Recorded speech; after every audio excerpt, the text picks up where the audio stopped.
All great stories must come to an end eventually. No matter how loved it is by fans or even its creator, there will always come the bittersweet feeling of making it to that final chapter, knowing that whatever comes after will be a different story altogether. Those who started with it will have more to enjoy after, but for me and longtime fans of the series, Xenoblade 3 and its eventual story DLC will be our final moments with this universe, one last hurrah before a new beginning.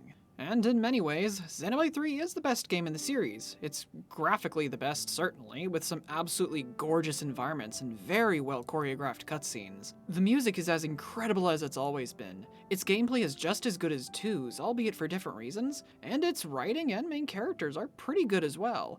It's an improvement over the last game in a lot of great ways, and deserves every bit of praise it's received. But until that final story DLC comes out, it's just not quite as good as 2 for me. And before anyone says I just contradicted myself with those two statements, I did in fact mean every bit of what I said. It's just that for, as much as I adore a lot of things about 3, my feelings on it are a bit, complicated. You know what, let's go ahead and get started already. I've probably confused some of you at this point, and I definitely need to explain myself.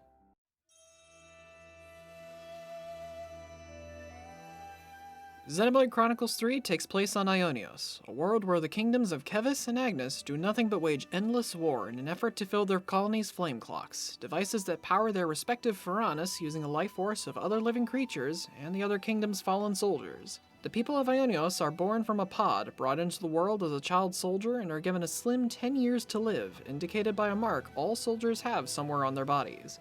Our main heroes, 6 people from Kevis and Agnes respectively, embark on a journey to an unknown city in Sword March after they're granted the power of Ouroboros during a special mission. All of that was a very brief version for the game's beginning events, as there's a lot more going on here in the first chapter to draw the player in than what I can go into without spoiling stuff for you. But all of this is to say that Xenoblade Chronicles 3 has a really strong start. Similarly to the second game, it still takes a good long while for the game's mechanics to fully open up to you, but it does a really good job on a narrative level to immediately grab the player's attention, whether you've played the previous entries or not. That being said though, if you're new to the series, I wouldn't recommend this being the first game you play though. Not because you won't understand it, but because there are some things you won't be able to fully appreciate without knowledge from the first 2 games, like some of the areas. But hey, don't let me stop you if you want to start here. You'll have a great time no matter where you start the series at.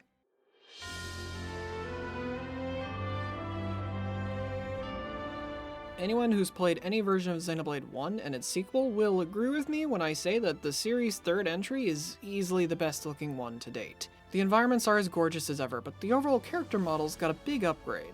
By having a little less emphasis on the chibbiness of 2's art style and improving on their overall little details with things like shading and lighting, it makes the models this time around look way better than 2's, which just goes to show that it's the little details that go a long way with how good a game looks. Side note, I never knew how much I needed cat ear physics until Mio, and now I'm not sure how I lived without them. The models aren't the only thing that got improved though. 3's cutscenes also got a nice upgrade from 2. The latter was really good across the board and had some really great looking scenes, but 3 definitely blows it out of the water. And I'd like to talk about some of my favorites, but unfortunately, all of my favorites are absolutely massive in the spoiler department, so unfortunately we'll just have to move on from this. I do have to say though, that while the game's environments look even more beautiful than they ever have in the past, I didn't find them quite as good as 1 or 2's areas, with the exception of Erythia Sea. The problem for me is that compared to the second game, or well, even the first game, they're not as interesting in comparison. None of them are bad by any means. I think they're all good in some respects. I just think some of the cooler elements of them depend on you having played the first 2 games, so you can identify what areas merged with what. That being said though, the things you can find from exploring these areas is far from lacking.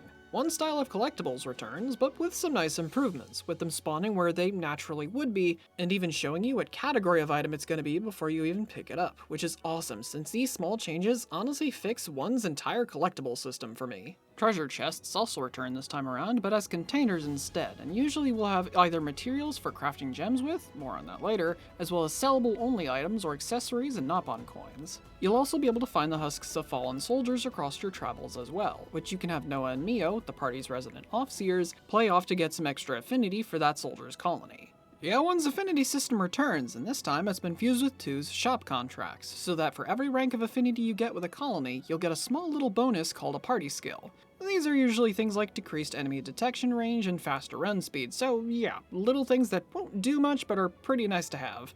Field skills also return as well this time, but as traversal skills. But if I'm gonna be honest here, they feel pretty underutilized. There's only two required ones in the game, Valdi's ability to let you climb divined walls, and Juniper's ability to grind on certain ropes. You'll use these two a decent amount, but if I'm gonna be honest, they feel less like new skills to open up more places to explore, and more like just roadblocks to keep you from progressing until you do their hero quests.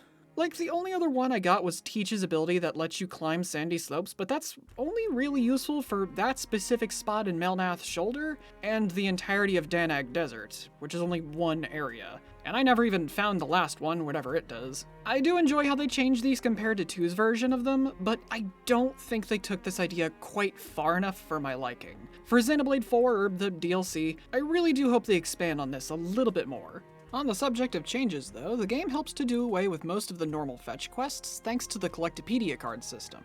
In-universe, every colony across both Kevis and Agnes has access to this so that when they need certain collectibles, they send out a card for people to use to deliver the items they need to them should they come across any of it.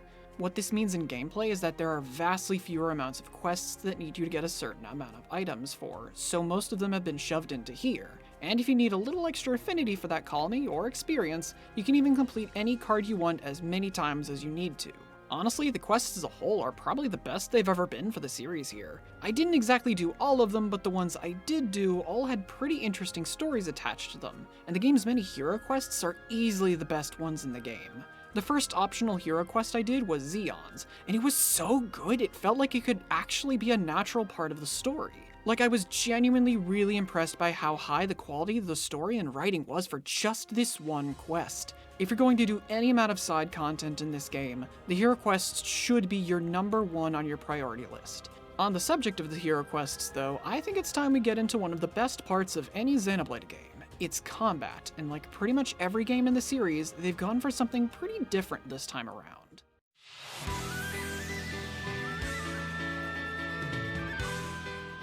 As always, Xenoblade 3 changes up its gameplay and does something pretty unique. This time around, instead of having only 3 or 4 party members out at once like any other RPG, you have all 6 out at once. Due to this change, they, for the first time in the series, introduced the most requested feature fans have had for the series, the ability to swap characters mid-combat. Honestly, this should have been something you could do in the first game. Like, I have no idea why it took this many games in the franchise as a whole for us to finally have the ability to swap characters. You know what? Sorry for jumping around a bit here, but before we get into actual gameplay, we should talk about 2's biggest problem and how it's no longer an issue in 3. The tutorials.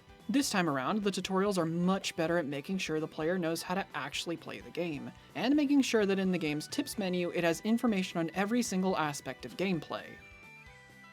If you're like me though, and you're more of a hands-on visual learner, the game has you covered there too with the training drills, simulations you can access in the system menu that run you through a more hands-on tutorial. That being said though, they kind of overcorrected a bit with certain tutorials and gave the game the exact opposite issue that 2 had. That being, the tutorials are now so handholdy, it's actually kind of annoying. The biggest offender of this is easily when you get access to the class system, and the game step by step walks you through the process and makes you change up the class, arts, and skills for all 6 of your party members. But they do this for when you have to buy an accessory and even when you unlock the Ouroboros skill tree. Like, it's a skill tree, I don't need a walkthrough, a toddler could figure this out. I will fully admit that 3 does have the better problem in comparison, since this way you actually know what you're doing, but credit where credit's due, at least 2's tutorials didn't actively annoy and bore me. I really hope they patch in the ability to turn the more handholdy tutorials off at some point. Besides that though, I don't have any other major issues with the gameplay, it's really good across the board. Combat in Xenoblade 3 feels more like an MMO than the series ever has before, with you having a grand total of 7 characters on the field at once, and the addition of arts with field effects like the Medic Gunner's powering and regeneration talent art help to make it feel even more like an MMO. Adding on to this, healers are the only class type this time around that can pick up a character if their HP's hit 0, meaning it's especially important that you make sure you protect the healer or healers this time around. Yeah, thanks to the game's class system, you have full control over what roles each member of the party takes, and I really like the game's classes. Each of them are unique and offer different playstyles and benefits, since no two classes are exactly the same. At first I wasn't sure how I felt about the fact that the Kavesi and Agnes classes have different methods of their arts recharging, with the former charging over time and the latter charging through your auto attacks, but after the game's combat opened up more, I think I'm okay with it, and if you don't like the waiting, you can always swap to a different character. I think out of all of them, the Soul Hacker class is my favorite one, because it learns new skills and arts after you defeat one of the game's many unique monsters. And because of this, you can pretty much build any character using it as whatever role you want them to be, and I think this idea was perfectly executed. The only real nitpick I have of them is that aside from Break, Topple, and Daze, finding Launch, Smash, and Burst arts that aren't a class's talent art takes a while to find. It's not a big deal at all, it just makes those combos a bit harder to actually use. Aside from their class, you can also add on skills from other classes that characters have mastered to mix with their current one. And you can even add in arts from other classes as well, so long as you've mastered them and they're the opposite art type. In fact, depending on where you've placed those extra arts on your palette, you'll be able to mix that art's bonus effect with one of your main attacks for a fusion art, allowing you to get some extra damage or bonus effects. Returning from the first game are the gems, but this time they've had a bit of a rework, and instead of making a bunch of ether gems from scratch of varying tiers, you have a small set of upgradable ones that anyone can use, and you can even equip the same kind of gem to multiple different characters. I actually like this a lot more than how it worked in 1, since this, at least for me, feels more interesting than just equipping the stuff that boosts your base stats the most. If you're wanting a quick way to craft those upgraded gems without material farming, or if you want to rank up a new class you got without grinding though, the Nopon coins have you covered. All across Aionios, you'll be able to find gold and silver Nopon coins stashed in the game's many containers, and you can use some of those to get a free upgrade provided you have enough. Each one of the game's many unique monsters will also drop a guaranteed gold and silver coin as well, which along with the loot they'll drop gives you tons of reason to hunt these guys down. There's also the new Lucky Monsters and Elite Monsters. Lucky Monsters are special versions of an existing enemy that have a higher drop rate for rare materials, and Elite Monsters are beefier versions of already existing enemies that reward you with extra experience when you defeat them. These new types are nice, but there's not a ton to say about them. On the sort of unrelated note of that though, does anyone else feel like money is nearly useless in this one? Sure, you can buy accessories from the various shops around Aionios, but chances are you'll almost always have better things than what they offer. And even if you don't, you're not really going to be spending that much in the long run. I mean, aside from that, there's the Ferranus Hulk Fabricators, which you can spend money on to get some collectibles at random, but even with that, by the end of the game, I was pretty set in regards to money. Oh, by the way, they brought back the ability to make food at camp like in Torna, but unlike the pouch items, the food you can eat only buffs things like experience and gold drops. And by this point, you already know how useful that last one is. Honestly, it's kinda lame in comparison. I really wish they added more varied benefits. The only other minor issue I have with combat is the chain attacks, and it's not because they're bad at all. On the contrary, I think they're really fun, and I love how flashy they are when you complete an order. The problem is that the chain attack theme interrupts like nearly every battle theme in the game, and while I do really like its song, there are certain bosses later in the game that, without spoiling anything, features incredible music that perfectly complements the tone of the battle, but then that battle's mood is killed completely with the upbeat tone of the song. Heck, even disregarding the actual mood, in some cases, I just prefer the song currently playing to the chain attacks theme, because this soundtrack is absolutely incredible, and there are some amazing battle themes here. Aside from that though, while I think I prefer 2's chain attacks, the ones here are still pretty good. I love trying to maximize how much TP I get in order to try and boost the damage multiplier as much as possible, and I loved using the Ouroboros orders when you get access to them for how cool their attacks looked. On that note though, now's the time to get into the big new mechanic in the game, the Ouroboros forms. And as a whole, I kinda like them. They certainly look really cool, and I like how they work a lot, but I don't find them as fun to use as the normal characters. I think part of the problem for me is that they're not as customizable as the main crew, with them only having a skill tree to upgrade them, and the most effective method I found for using them was either constant art switching to charge their talent art for big damage, or using fusion arts to get to interlink level 3 to trigger 2 consecutive Ouroboros orders. What are your guys' thoughts on them? I like them as a whole, but I kinda wish they worked a bit differently. As for any other issues I have, the only other thing that bugs me a bit is the sheer amount of repeating dialogue. This series isn't exactly a stranger to this, but even with that said, aside from Uni, I don't think any other character has more than 2 lines of post-battle quotes, and heck, they only have 1 line in the skill tree. I have heard Senna say, "I'm the girl with the gull," and Uni comment on how Lands wants something a bit meatier, probably a couple hundred times each. Like, guys, could you not have written a few extra things for them to say? Aside from that, though, now's about time we get into the story, because it's both the reason I like this game as much as I do, and why I don't like Xenoblade 3 as much as its predecessor. So, if you want to avoid spoilers for both this game and probably the entire series, skip to the timestamp here, or click the link in the description, because it's time to see, at least for the moment, how this story ends.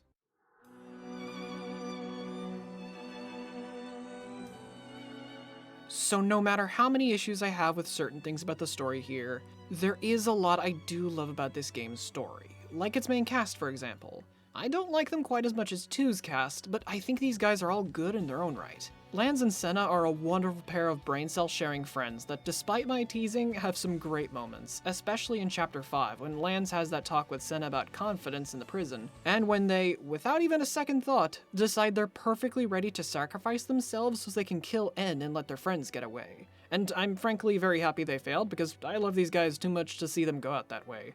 Uni and Taion contrast each other in a really great way, and I loved their chat during Chapter 3 when Uni's experiencing tremors after remembering her past life, and without knowing the cause, Taion gets her some herbal tea to help her calm down. It was kind of a sweet moment for me. Noah is a very different protagonist compared to Shulk and Rex. Whereas the latter two learned the harsh reality of their world later on, Noah starts this adventure already well aware of that truth, and a lot of the journey is about him, Mio, and really everyone learning what it means to be alive and the exact reasons why this world they live in is so wrong and why it has to be this way. It's also because of this that I love Noah's empathy and kindness as much as I do. In the last 2 games when Rex or Shulk would help someone, they of course did it because they're just good guys like that, but with Noah, it's a bit more than that. In Noah's 8 years of living, he's both seen and been responsible for a lot of death, and as an off-seer, he's also had plenty of experience feeling the pain of those who've fallen. And these feelings of pain and suffering, the constant bloodshed, he just wants nothing more than for it to stop. So when he helps somebody out with something unrelated or goes out of his way to see people off when he's on a pretty important adventure, it all comes from a place of him wanting to better the world by helping in any way he can, no matter how small a kindness he sends forward. A similar case could probably be made for Mio, because even with her knowing she has 3 months to live at the start of the adventure, she's more than okay with a few small detours to just help people, and is more than supportive of Noah in this. And while I did wish we had more moments with them bonding, just the 2 of them, I did really like their relationship, and that kiss at the end was really sweet. Now, before I jump into the issues I have with the story, and I have quite a few, there were a couple of moments that I like that I'd like to talk about. First off, that scene during Chapter 5 in the city where they visit the maternity ward is absolutely precious, especially Taion being excited about the baby holding his finger. The ending part of Chapter 5 and the beginning of 6 is probably my favorite part of the game. It was so good that for a while I genuinely thought the game might surpass 2 for me. The entire prison combined with Mio's homecoming hit all the right spots for me, and the following moment where we also learn about N's past kinda threw me through a loop for a bit and made me really like him as a villain, and he kinda reminded me of Jin. Only kinda though, because we all know Jin would never have treated Laura the way N treated M. Really, this game's story does have a lot to love about it, but unfortunately, it does have a few issues. Namely, what it doesn't tell you and its status as an end to the trilogy.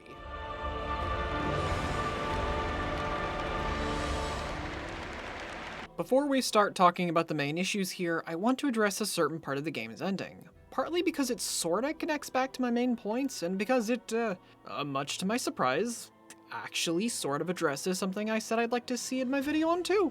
So, if you watched that video, do you remember when I said I would have liked Rex and Nia to have a heart-to-heart that involved that conversation they wanted to have after the events of the Spirit Crucible? Xenoblade 3 doesn't show us that conversation specifically, but it does show us the aftermath, and first off, holy crap, Rex got tall! Kid went from 4 feet 9 inches of pint-sized salvager to 6 feet of Giga Chad in at least 4 years. Secondly, I am so happy for these 4, especially Nia. She went from a life on the run to having married the man of her dreams, getting 2 awesome demigod wives as a bonus, to even starting a big family with all of them. And on top of that, at some point, somehow, became Queen of New Allrest. Rex may have gotten lucky, but I think we can all agree that Nia may as well have won the proverbial lottery. Now more than ever, I want to hear that conversation though, because unless Rex was being completely serious in the Crucible, and that just went right over our heads, that talk must have been very emotionally enlightening for him. Also, it's nice to see that Nia subscribes to the same thoughts the fandom has towards Poppy and made sure to protect the cinnamon roll at all costs. Side note about Nia, actually, I love how for her class when you unlock it in post-game, she actually fights with not only her Catalyst Scimitar, but also manifestations of Pyra and Mithra's weapons, confirming for me at least that she learned to fight with her wives' weapons at some point. Also, the fact that her battle theme is a remix of Drifting Souls, which is like my favorite song in 2 by the way, is genuinely amazing. How they converted such a somber song into an absolute headbanger of a battle theme is beyond me. Now that I finished, fanboying though, that does bring me to one of my main problems with the story. My issue is that things like how Nia of all people became queen, what Riku's relationship with Melia is, and what the deal with the Sword of the End is, as well as why N seemingly also has his own, is either never explained or barely explained, and this extends to the game's final ending scene. That wink Riku gave Melia and her winking back is a good place to start this off. Like, it seems very clear these two have some kind of connection with one another, but there's no hints or explanation as to why.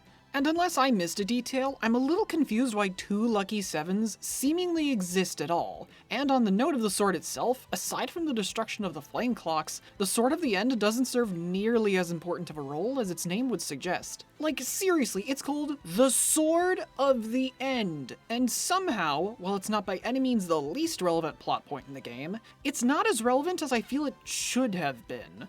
Also, they never said what no one renamed the sword to. What's up with that?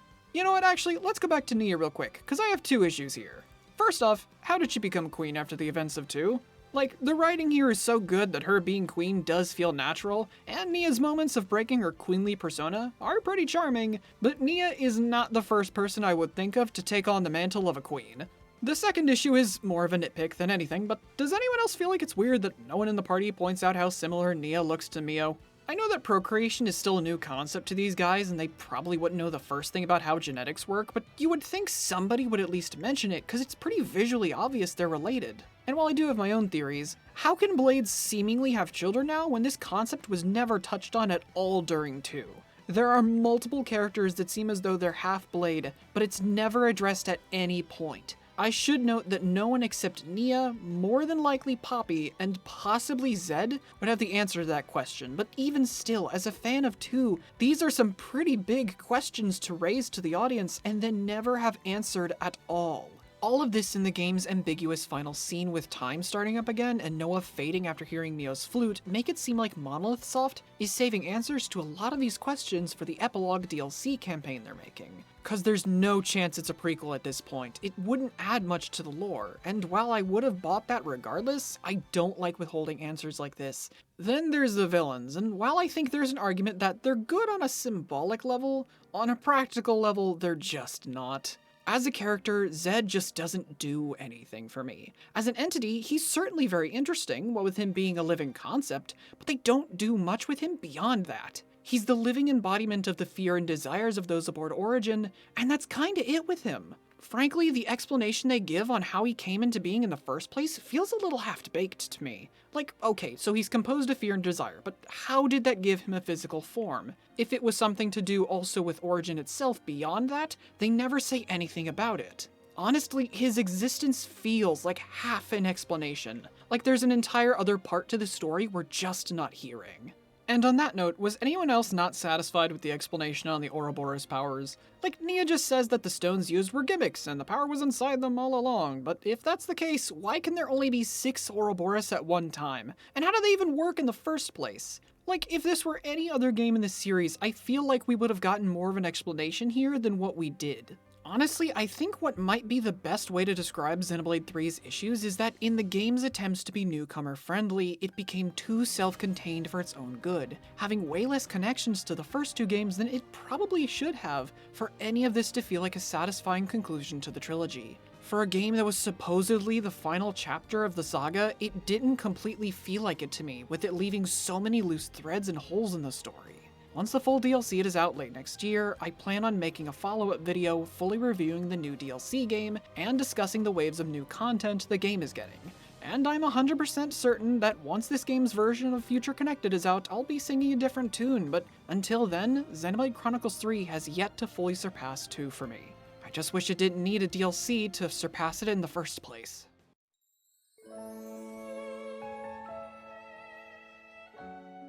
Xenoblade Chronicles 3 is genuinely a great game. The improvements to its technical aspects like animations and graphical quality over the second game is very welcome, even if I myself don't care too much about these things. Between this and the second game's combat, I can't really pick which one I like more, since they go for two very different things. It had one or two things I thought could have been better, but other than that, it's really good, and if you liked 2, you'll probably like this one. And despite the story's shortcomings, I did enjoy my time with it, even if I wasn't quite satisfied by the end. Regardless though, I had an absolute blast with 3, and while I may not like it more than 2 yet, I'm really happy with what I played, and if you already played the game yourself, hopefully you share the same sentiment I do. After the game's DLC comes out, who knows what's next for this series? Xenoblade 4 maybe? X finally getting ported? Its long-awaited sequel? Whatever the case, I'm on board for any game Monolith puts out next, because they continue to prove how great a game developer they are. Thank you all for watching, and I hope you have a nice day.